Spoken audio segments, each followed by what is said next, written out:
আসসালামু আলাইকুম। কেমন আছেন সবাই? সবাইকে ঈদ মোবারক। ব্র্যান্ড বাকেট এই জায়গাটা রিসেন্টলি অনেক বেশি ভাইরাল। তো আমিও সেটা দেখার জন্য চলে গেলাম। তাদের ভিতরের পরিবেশটা অনেক সুন্দর ছিল এবং একসাথে অনেকগুলো রেস্টুরেন্ট ছিল। সেখানে আপনারা সুন্দর, সুন্দর পিকচার, ভিডিও সবকিছু তুলতে পারবেন। আর এটার লোকেশনটা আমি আপনাদেরকে একটু বলে দিই। অনেকজনই জানে না। বাকলিয়া অ্যাক্সেস রোড আহাদ কনভেনশন হলের অপোজিটে আপনারা বড় করে দেখতে পাবেন ব্র্যান্ড বাকেট। তো ভিতরে বেশ কিছু রেস্টুরেন্ট ছিল। 7 ডেজ ছিল, কিমচি ছিল, ওয়াফেল স্কুপ ছিল, আরো কয়েকটা ছিল। তো আমরা কিমচি থেকে নিয়েছিলাম কর্নডক, ওটার দাম ছিল 200 টাকা।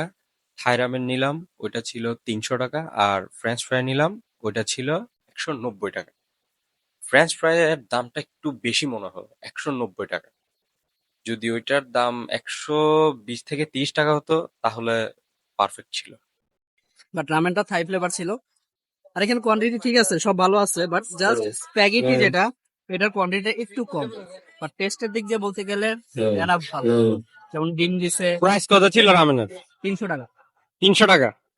300 টাকা ছিল, বাট আমার টেস্ট ওয়াইজ অনেক ভালো।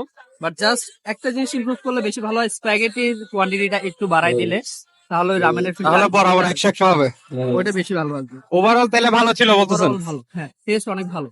ঠিক আছে তারপর ভাইয়া। যেটা কর্নডগও খাইছিলাম, ওইটাও কিন্তু ভালো হয়েছে। দুটোও ভালো ছিল। ঠিক আছে। ওয়াফেল স্কুপ থেকে নিলাম মিন্ট লেমনেড, এটা ছিল 100 টাকা করে। আমার কাছে ভালো লাগছে এটা। চাইলে আপনারা ট্রাই করতে পারেন। আজকে এখানে শেষ করব। সবাইকে ঈদ মোবারক।